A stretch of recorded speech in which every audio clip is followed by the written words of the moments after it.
Assalamu alaikum warahmatullahi wabarakatuh. Dear students of 10th class, hope you are fine. We are going to start the exercise of chapter number 12. Okay, we have completed the chapter. So now in exercise, first of all, we will discuss the short questions of this chapter. Number one question is identify the two types of coordination in living organisms. Okay, living organisms में two types of coordination या two types of coordination systems वो कौन से हैं उनको identify करना है. So let us see the answer. Okay, this is page number 33. So there are two types of coordination in our bodies. Number one, nervous coordination, which is controlled by nervous system, and next is chemical coordination, which is controlled by endocrine system. Next question is differentiate between the modes of nervous and chemical coordinators. Okay, nervous और chemical coordinators का mode of working जो है उसमें क्या difference है. तो students ये page number 34 पे जो एक फिगर दी गई है जिसमें नर्वस और केमिकल कोऑर्डिनेशन का एक्शन जो है वो दिखाया गया है. तो उसमें फ़र्क, मेन डिफरेंस जो आपको नज़र आ रहा है वो ये है कि नर्वस सिस्टम में ब्रेन और स्पाइनल कॉर्ड ये होते हैं कोऑर्डिनेटर्स, और ये नर्व इम्पल्स को रिसीव करके नर्व इम्पल्स ही जनरेट करके अपना मैसेज कन्वे करते हैं. जबकि एंडोक्राइन सिस्टम में एंडोक्राइन ग्लैंड्स कोऑर्डिनेटर होते हैं और ये केमिकल्स को रिसीव करके और हार्मोन्स ही को सेक्रेट करते हैं जो कि खुद केमिकल्स होते हैं. तो ये डिफरेंस है इन दोनों के मोड ऑफ एक्शन के अंदर. ठीक है, तो आपने बताना है सेंट्रल नर्वस सिस्टम में coordinators brain and spinal cord हैं and they convey message through nerve impulses. ठीक है, या they communicate with the effectors in the form of nerve impulses. जबकि एंडोक्राइन ग्लैंड्स के हवाले से आपने बताना है कि ये इनमें कोऑर्डिनेटर जो हैं वो एंडोक्राइन ग्लैंड्स होते हैं और ये केमिकल्स की फॉर्म में मैसेज रिसीव करते हैं और केमिकल्स यानी हार्मोन्स ही की फॉर्म में अपना मैसेज कन्वे करते हैं.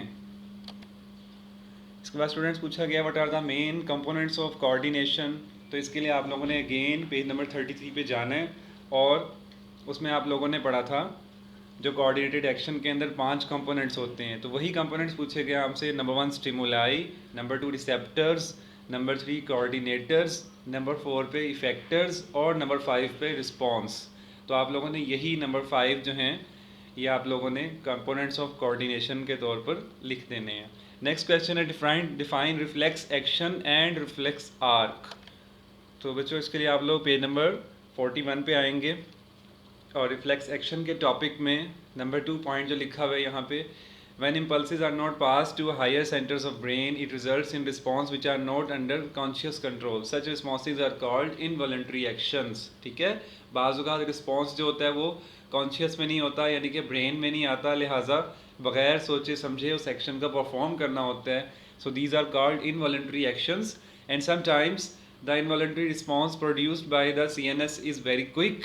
सच a response is called reflex action. ठीक है, और बाज़ औक़ात इमरजेंसी कंडीशंस में ये रिस्पॉन्स बहुत फास्ट होता है, फ़ौरन होता है. ठीक है, उस रिस्पॉन्स को हम रिफ्लेक्स एक्शन कहते हैं.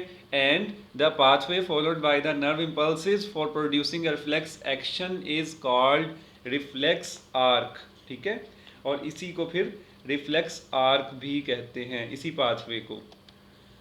इसके बाद बच्चों इसी से नेक्स्ट शॉर्ट क्वेश्चन के अंदर उन्होंने trace the reflex action, trace the path of nerve impulse in case of a reflex action. ये क्वेश्चन पूछा गया है शॉर्ट क्वेश्चन नंबर 5. तो इसका आंसर भी इसी नेक्स्ट पेज पे है. ठीक है, इसमें क्या है कि ये जो फिगर है इसमें आपको दिखाया जा रहा है पाथ ऑफ नर्व इम्पल्स. आप लोगों ने इसको राइटिंग फॉर्म में एरोज के साथ लिख दें बेशक. ठीक है, ये शुरू हो रहा है रिसेप्टर्स से. ठीक है, राइट साइड पे रिसेप्टर्स से ये शुरू होगा. रिसेप्टर्स से नर्व इम्पल्स, ठीक है, सेंसरी न्यूरॉन के थ्रू स्पाइनल कॉर्ड में, स्पाइनल कॉर्ड से इंटर न्यूरॉन में, इंटर न्यूरॉन से फिर मोटर न्यूरॉन के थ्रू ये मैसेज फौरी तौर पे कन्वे हो जाएगा इफेक्टर्स की तरफ. तो ये है वो पाथवे जिसका आपसे पूछा जा रहा है रिफ्लेक्स एक्शन के दौरान क्या होता है. तो हमने शॉर्ट क्वेश्चन नंबर 5 अभी देख लिया. इसके बाद क्वेश्चन नंबर 6 में देखें, describe the प्यूपिल reflex in dim and bright light. यानी डिम और ब्राइट लाइट में प्यूपिल का क्या बिहेवियर होता है उसको हमने बताना है. तो लेट अस सी. तो इसके लिए बच्चों आप लोग पेज नंबर 42 के लास्ट में देखिए. ठीक है, जिसमें प्यूपिल का विद डायग्राम प्यूपिल का एक्शन दिखाया जा रहा है. तो आप लोगों ने जो हाईलाइट किया गया यही आंसर आपने नोट करना है। Pupil constricts in bright light and when the circular muscles of iris contract, ठीक है। तो इसी तरह से pupil dilates in dim light when the radial muscles of iris contact, ठीक है, कॉन्ट्रैक्ट। तो इसमें क्या होता है कि प्यूपिल का साइज़ जो है वो डिम लाइट में लार्ज हो जाता है ताकि मैक्सिमम लाइट रेज जो हैं वो हमारे लेंस के ऊपर फोकस हो सकें, ठीक है, लेंस ऑफ द आई के ऊपर। जबकि ब्राइट लाइट के अंदर प्यूपिल का साइज़ छोटा हो जाता है ताकि वो कम से कम लाइट जो है वो आंखों में एंटर हो सके और उसकी सेंसेशन को ख़राब ना करे। सो समझ में आ गया आपको इसका आंसर, ठीक है। आप लोगों ने इसी तरह से प्यूपिल का एक्शन जो है वो नोट कर देना। क्वेश्चन नंबर 7 देखिए, how would you associate the role of vitamin A with vision and effects of its deficiency on retina, ठीक है। विटामिन ए का क्या रोल है विजन के अंदर और इसके क्या इफ़ेक्ट्स हैं, डेफिशिएंसी इफ़ेक्ट्स हैं रेटिना के ऊपर। तो इसके लिए आप लोगों ने पेज नंबर 42 पे सेकंड लास्ट पैराग्राफ देखना है जिसमें रॉड्स के हवाले से बताया जा रहा है। रॉड सेल्स में रोडोप्सिन है जो डिम लाइट के अंदर या एब्सेंस ऑफ लाइट के अंदर हमें विजन के लिए वो काम आता है, और रोडोप्सिन जो है वो सिंथेसाइज होता है थ्रू विटामिन ए। अगर विटामिन ए की डेफिशिएंसी होगी तो वो रोडोप्सिन भी सिंथेसाइज नहीं होगा प्रॉपरली, और रोडोप्सिन सिंथेसाइज नहीं होगा तो हमें नाइट विजन, हमें रात के वक्त जो है जब कम लाइट होती है हमें बिल्कुल भी नज़र नहीं आएगा, और इस प्रॉब्लम को नाइट ब्लाइंडनेस कहते हैं। इसके बाद लास्ट शॉर्ट क्वेश्चन है, define the terms hormone and endocrine system. तो आप लोगों ने इसके लिए एंडोक्राइन सिस्टम के लेसन में आना है और इसके अंदर the activity such as growth, reproduction, maintenance of glucose concentration, blood, reabsorption of water in kidneys need to be regulated, okay. और इसकी रेगुलेशन के लिए एंडोक्राइन सिस्टम ये जॉब परफॉर्म करता है, और this system uses chemicals to communicate with its effectors. These chemicals are known as hormones. और फिर अब ये हार्मोन की डेफिनेशन है, hormone is a specific messenger molecule synthesized and secreted bye an endocrine gland.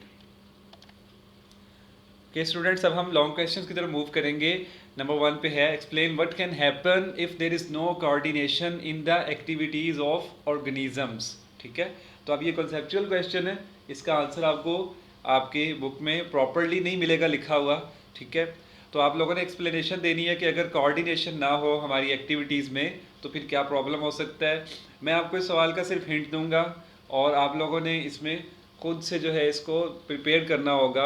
आप लोगों के चैप्टर के स्टार्ट में हम लोगों ने पहले ही पेज पे एग्जांपल पढ़ी थी कि एक बच्चा जब एक बॉल को पकड़ता है, हमारा पहला लेसन था इस चैप्टर का, तो उसमें यही था कि एक बच्चा जब एक बॉल को पकड़ना होता है उसने, तो उसके लिए उसके कौन कौन से जो एक्शंस हैं वो एक साथ हो रहे होते हैं। मिसाल के तौर पे हार्ट बीट है, मिसाल के तौर पे उसका विजन है, ठीक है, और उसके साउंड रिसेप्शन है।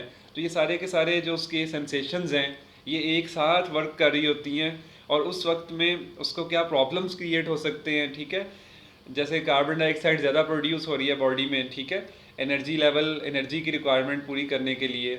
तो ये सारा कुछ जो है साथ चलने के लिए एक बाकायदा हमें सिस्टम की ज़रूरत है जो इन सारों को कोऑर्डिनेट करे, रेगुलेट करे, ठीक है। तो उसके लिए फिर हम लोगों ने 2 सिस्टम्स को इंट्रोडक्शन किया था, nervous system and endocrine system in our bodies, ठीक है। तो आप लोगों ने इसको अपनी वर्डिंग में इसकी इंपॉर्टेंस को एक पैराग्राफ की फॉर्म में आप लोगों ने प्रिपेयर कर लेना है, ओके। नंबर 2 देखिए, explain the location and function of these parts of brain, cerebrum, cerebellum, pituitary gland, thalamus, hypothalamus, medulla oblongata. तो इन सारों का हेडिंग्स के साथ जो है हमारे बुक में कंसर्न आंसर मौजूद हैं, ठीक है। आप लोगों ने उनको प्रिपेयर कर लेना है और ये कंप्लीट नोट उनके ऊपर प्रिपेयर करने हैं, ठीक है। क्योंकि एग्जाम्स में अगर ये क्वेश्चन आएगा तो ये सारा क्वेश्चन नहीं आएगा, बल्कि सेरिब्रम पे नोट आ जाएगा, ठीक है, या पिट्यूटरी ग्लैंड पे नोट आ जाएगा, ठीक है। या अगर ज़्यादा लेंथी नहीं है तो फिर क्या होगा, 2 पर वो नोट दे देगा, जैसे थैलेमस, हाइपोथैलेमस, मेडुला ऑब्लंगेटा, इन पर वो इकट्ठा नोट जो है आपको एग्जाम्स में आ सकता है। तो आप लोगों ने इनको कम्प्लीटली प्रिपेयर करना है, ठीक है। और जब आप प्रिपरेशन कर रहे हो तो बेशक अगर आपके पास प्रीवियस वीडियोस मौजूद हों तो उस वक्त आप उनसे भी कंसर्न कर लें, ठीक है, और अपने कॉन्सेप्ट को रिफ्रेश कर लें, ठीक है। इसके बाद नंबर 3 पे है, define neuron and describe the structure of a journal neuron, ठीक है। इस पे भी हमने पूरा लेसन पढ़ा था और इसमें आप लोगों को मैंने असाइनमेंट में इसकी डायग्राम दी थी, क्योंकि बच्चों अगर आपको डायग्राम आती है तो फिर आपको स्ट्रक्चर को भी एक्सप्लेन करना ईजीली आ जाता है, ठीक है। तो इस चीज़ का भी आपने ख्याल रखना है। नंबर 4 पे आ रहा है describe the structure of human आई। तो बच्चों ये एक लॉन्ग क्वेश्चन है और काफ़ी लेंथी क्वेश्चन है कि ह्यूमन आई के स्ट्रक्चर को आप लोगों ने एक्सप्लेन करना है। तो ये मैंने आपको 2 पार्ट्स में करवाया था और आईज़ की 3 लेयर्स, ठीक है। तो आप लोगों ने एज सच ही करना है इसकी, और तीनों हेडिंग्स देनी है, ठीक है। ये मैं आपको दिखा देता हूँ जी। आइज़ का टॉपिक आ गया। इसका आप लोगों ने इंट्रोडक्शन देने के बाद इसकी आपने डायग्राम प्रिपेयर करनी है, ठीक है। और डायग्राम के बाद आप लोगों के सामने ये सबसे पहले आउटर लेयर का जो है तज़किरा आ रहा है इस पैराग्राफ के अंदर। तो ये आउटर लेयर की हेडिंग के नाम से आपने हेडिंग देनी है। इसके बाद आपका मिडल लेयर की हेडिंग आ जाएगी, ठीक है। और मिडल लेयर के बाद नेक्स्ट पेज पे आप लोगों का ये मिडल लेयर भी चल रहा है, ठीक है। और नेक्स्ट पेज पे आप लोगों का ये थर्ड यानी कि इनर लेयर के हवाले से डिस्क्रिप्शन मिलेगी आपको, ठीक है। इनर लेयर के हवाले से यहाँ नज़र आ रही है, ठीक है। तो ये आप लोगों ने यहाँ तक इसको प्रिपेयर करना है। ये मैं आपको इसको मार्क करवा देता हूँ, ये ब्लाइंड स्पॉट तक, ठीक है, थर्ड इनर लेयर के हवाले से, ठीक है। उसके बाद जो नेक्स्ट है ये आप लोगों ने शॉर्ट क्वेश्चन पे प्रिपेयर करने हैं, एक्विस ह्यूमर और विट्रियस ह्यूमर, ठीक है। इनके हवाले से आप लोगों ने शॉर्ट क्वेश्चन के तौर पर प्रिपेयर करना है, ठीक है। और जो आइज़ का स्ट्रक्चर है वो 3 लेयर्स तक कंप्लीट हो गया है। इसके बाद नेक्स्ट क्वेश्चन है बच्चों, question number 5, how would you describe the structure of external middle and inner ear of man, ठीक है। तो ये भी शॉर्ट सा टॉपिक है, इतना लेंथी नहीं है। आप लोगों ने इसको as to as external ear, middle ear और इनर ईयर की हेडिंग्स के साथ इसको नोट करना है और ईयर की डायग्राम बनानी है, ओके। नंबर 6 में देखिए, what are short sight and long sight problem and how these can be treated. तो ये भी आइज़ वाले स्ट्रक्चर के साथ रिलेटेड टॉपिक था, ठीक है। और ये आप लोगों ने पेज नंबर 44 के ऊपर आइएगा तो आपको इजीली इसका आंसर, शॉर्ट सा ही क्वेश्चन है ये, ठीक है, इसका आंसर आपको मिल जाएगा। उसमें आप लोगों ने इसको देख लेना है और अगर आपको समझ ना आ रही हो तो फिर आपने पिछली वीडियो से लाजमी कंसर्न करना है, ठीक है।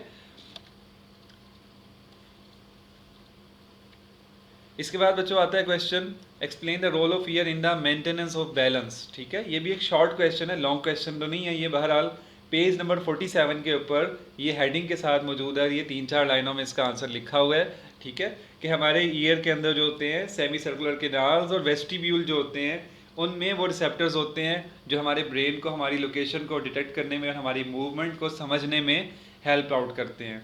नेक्स्ट क्वेश्चन है number 8, relate the contribution of Ibnul Haytham and Ali Ibn Isa with knowledge about the structure of eye and treatment of various ophthalmic diseases, ठीक है। तो इनका आप लोगों ने कंट्रीब्यूशन जो है पेज नंबर 44 के लास्ट में और पेज नंबर 45 के स्टार्ट में, इन दोनों के हवाले से हेडिंग्स के साथ ही यानी हाईलाइटेड फॉर्म में इन दोनों का कंट्रीब्यूशन लिखा गया है। हमने उसको स्टडी भी किया था, तो आप लोगों ने इसको हेडिंग के साथ ही प्रिपेयर कर लेना है। नेक्स्ट है outline the major glands and of the endocrine system, ठीक है। और ये ग्लैंड्स के नाम लिखे हैं with their hormones and their functions. तो मैंने जो आपको हार्मोन्स का टॉपिक पढ़ाया था तो उसमें मैंने आपको बताया था कि आप लोगों ने इनके हार्मोन्स की को ही हेडिंग बनाना है, ठीक है। यानी जब ये लॉन्ग क्वेश्चन के तौर पे आएंगे तो इनमें जो हार्मोन्स हैं उन्हीं को आप हेडिंग के तौर पर यहाँ पे कोट करेंगे, ठीक है। उसके बाद नेक्स्ट क्वेश्चन आता है कि describe negative feedback with reference of insulin and glucagon, ठीक है। तो हमने ये पिछले लेसन में हमने फीडबैक मैकेनिज्म को स्टडी किया था, मैंने आपको बुक से पढ़ाया था। तो उसमें हमने नेगेटिव फीडबैक की पूरा पैराग्राफ देखा था। तो यहाँ पे वो क्वेश्चन पूछा गया इंसुलिन और ग्लूकागोन के हवाले से। इसको थोड़ा सा रिवाइज कर लेते हैं कि हमारी बॉडी में अगर ब्लड में ग्लूकोज कंसनट्रेशन ज़्यादा हो जाए तो फिर इंसुलिन सेक्रीट होता है और इंसुलिन की सेक्रीशन जो है वो तब बंद होती है जब हमारा ब्लड ग्लूकोज लेवल नॉर्मल पे आता है। तो ये एक नेगेटिव फीडबैक था कि एक प्रोसेस का जो आउटपुट है वो रिजल्ट दे रहा है कि उस प्रोसेस को बंद कर दिया जाए, यानी इंसुलिन की प्रोडक्शन को बंद कर दिया जाए। और सेम फॉर द ग्लूकोज, तो इसको आप लोगों ने पढ़ लेना है। इसके बाद नेक्स्ट क्वेश्चन है explain how adrenaline may be involve in exercise and emergency conditions. तो आपको पता है कि बच्चों एड्रेनलिन जो है वो एक हार्मोन सेक्रीट करता है जिसको हार्मोन ग्लैंड, जिसको जो है हम क्या उसको कहते हैं, इमरजेंसी हार्मोन कहते हैं। और ये बेसिकली हार्मोन जो है हमें प्रिपेयर करता है इमरजेंसी कंडीशन से निपटने के लिए। तो यही पूछा जा रहा है कि कैसे जो है एड्रेनलिन जो है, एड्रिनल ग्लैंड्स जो हैं वो इन्वॉल्व होते हैं इमरजेंसी कंडीशंस में। इसके बाद नेक्स्ट है list the important symptoms and treatment of paralysis and epilepsy, ठीक है। तो ये भी हमने कल ही लेसन हमने पढ़ा है इसके हवाले से, ठीक है। शॉर्ट्स एंड नोट आपकी बुक में लिखे हुए हैं इन दोनों के बारे में। आपने इनको सिम्टम्स और ट्रीटमेंट्स की हेडिंग्स बना के इसको आप लोगों ने कोड कर देना है, ठीक है। कल के लेसन में इंशाल्लाह ताला हम बोर्ड क्वेश्चंस को डिस्कस करेंगे जो इस चैप्टर में से आए हैं, और इस चीज़ को हम इंशाल्लाह ताला इस चैप्टर को वाइंड अप कर लेंगे। तब तक के लिए अल्लाह हाफिज़।